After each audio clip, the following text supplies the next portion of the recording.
Good evening, everyone, especially Sir Hill.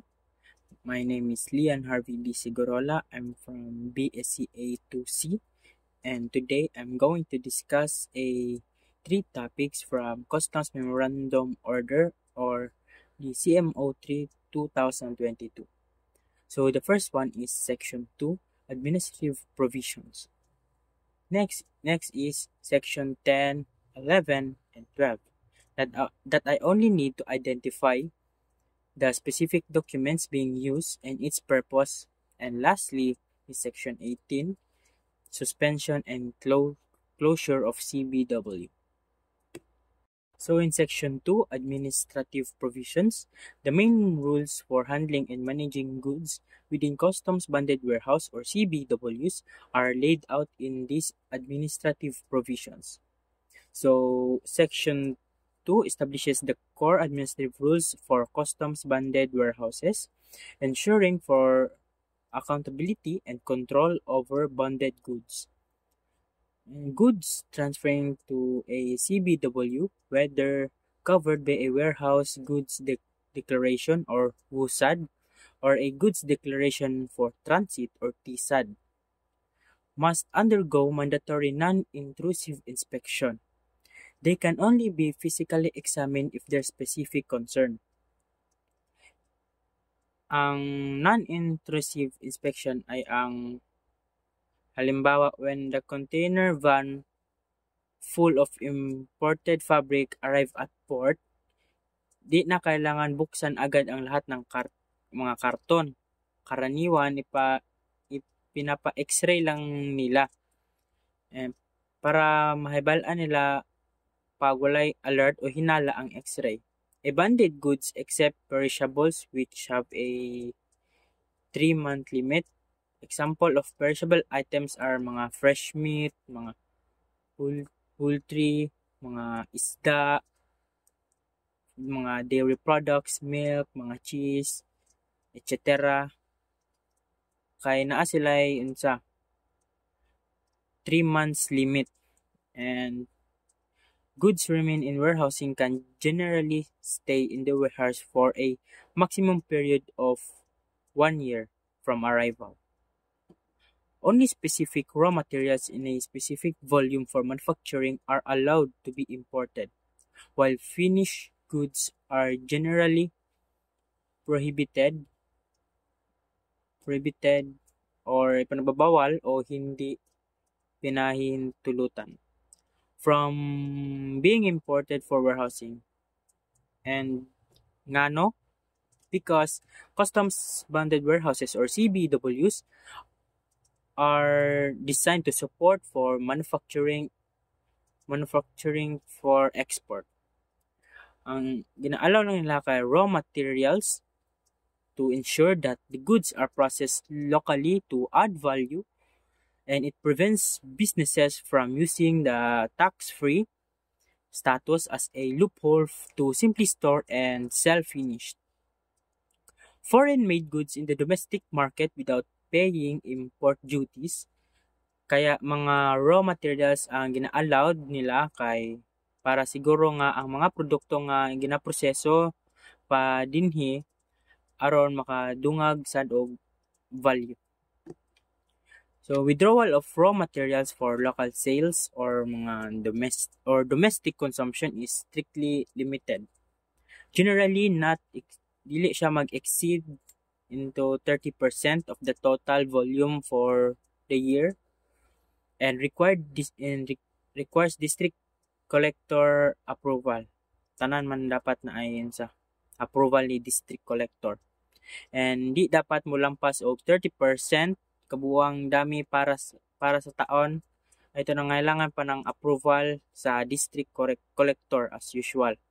Furthermore, the mother warehouse and its accredited members are held jointly and severally liable for the bonded goods, with strict rules governing transfer and withdrawal for subcontracting and between members of the same common CBW or CCBW, often requiring approval and limiting sales or kanang transfer to accredited members to prevent prevent misuse. And that's all lang sa sa section 2. So proceed ta sa section 10, 11 and 12. So section 10, lodgement, filling and processing of goods declaration for the transfer of goods to CBWs. Document purpose goods declaration for warehousing or WUSAD. The primary entry document to place imported goods under the duty-free warehousing regime. Next is goods declaration for transit or TSAD, used to declare and authorize the movement of bonded goods between two customs collection districts. The next is pre-WUSAD, a preliminary draft used for validation by the account officer before the final WUSAD is filed. Next is WUSAD assessment notice, notification that the assessed duties and taxes have been charged against the CBW operator's bond. So next section is section 11, withdrawal of bonded goods. Document purpose, requisition slip or RS, to formally request the release of raw materials from the warehouse for manufacturing or transfer. Next is withdrawal form, to serve as the customs clearance document and inventory control record confirming the goods have been released. Next is transfer note or boat note, boat na BOAT note, to act as the official customs authority for escorting and moving bonded goods between accredited CBW facilities or to subcontractors. Next is goods declaration for constructive export, to liquidate or close out the initial import entry and facilitate the domestic sale of finished goods to specific buyers.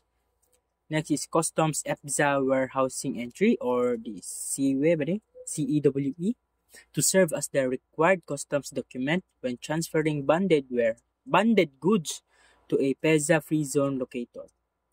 Next is, lastly is letter request for withdrawal, the formal request for withdrawing goods for local sales or domestic consumption upon payment of duties and taxes.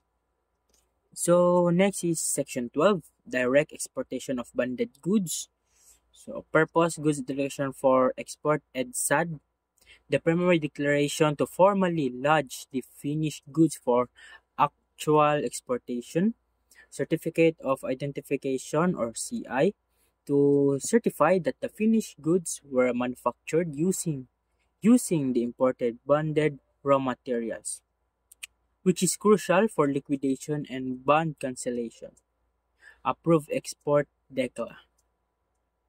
Next is section 18. So section 18 outlines the legal framework for the suspension or permanent closure of a customs bonded warehouse or CBW to protect government revenue and ensure compliance.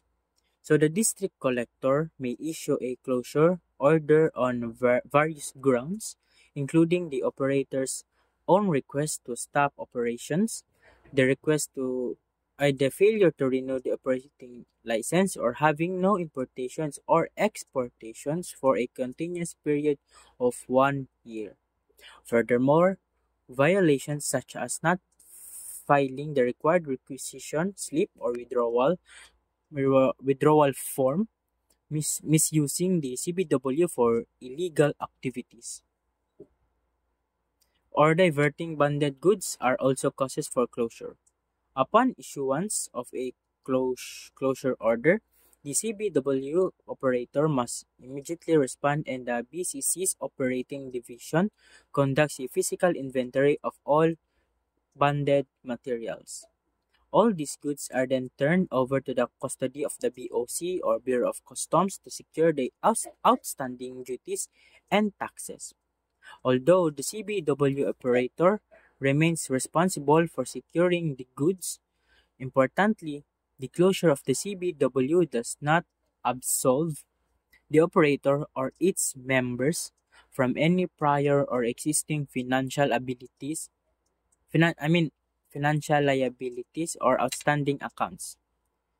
In In short, pinipigilan dito sa Section 18 na gamitin ang CBW bilang simple long-term storage at sinisigurong walang makatakas sa pananagutan sa tax ang mga operator kapag tumigil sila sa operation. Penalties for unauthorized activities or changes. Doing things without permission. Example, unauthorized changes to CBW or moving goods without approval. Ang first offense ani kay your CBW privileges might be suspended for 6 months. Second offense, your CBW will be closed down.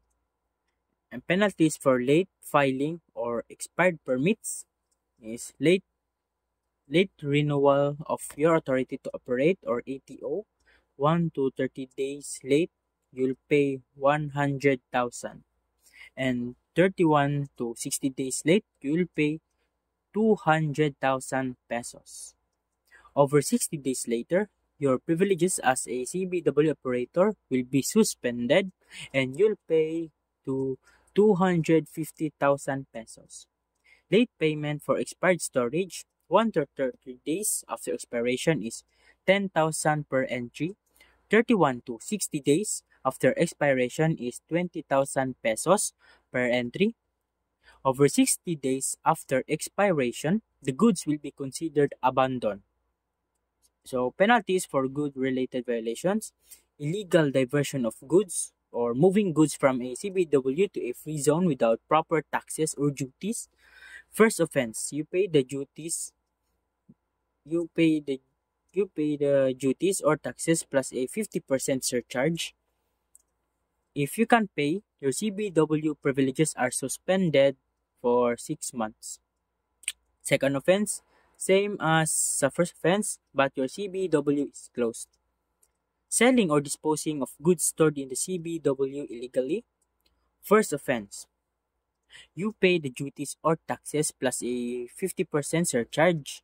If you can't pay, your CBW privileges are suspended for mga 6 months.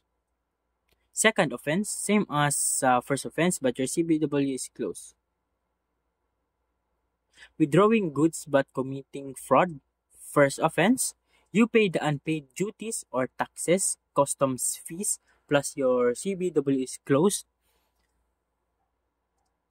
Selling, transferring, or disposing of goods that haven't been released from customs, you'll be punished under Section 1422 of the CMTA. Unauthorized relocation of the CBW. Your CBW will be closed. Penalties for late submission of document for liquidation. Late submission for goods declaration for warehousing. 1 to 30 days late is you will pay 5,000 pesos. And 31 to 60 days late, you will pay 10,000 pesos.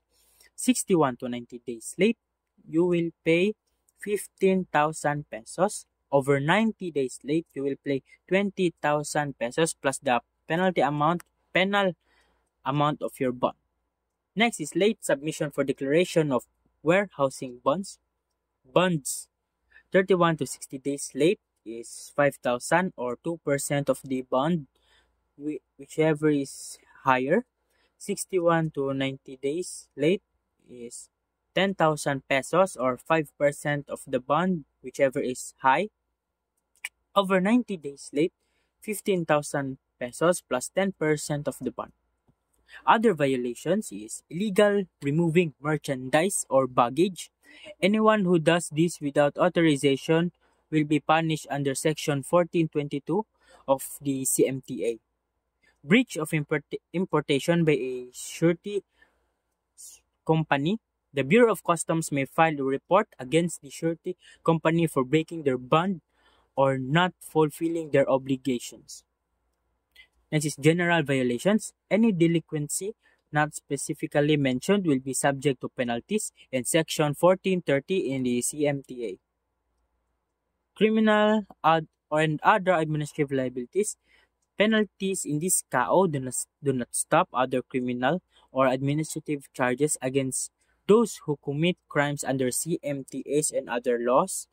In short, this document emphasizes that running a customs bonded warehouses requires strict adherence to rules, timely submissions, and proper handling of goods. Failing to do so can result in hefty fines, suspensions of privileges, or even closure of the warehouse along with potential criminal charges. So that's all lang po sir sa sa topic po.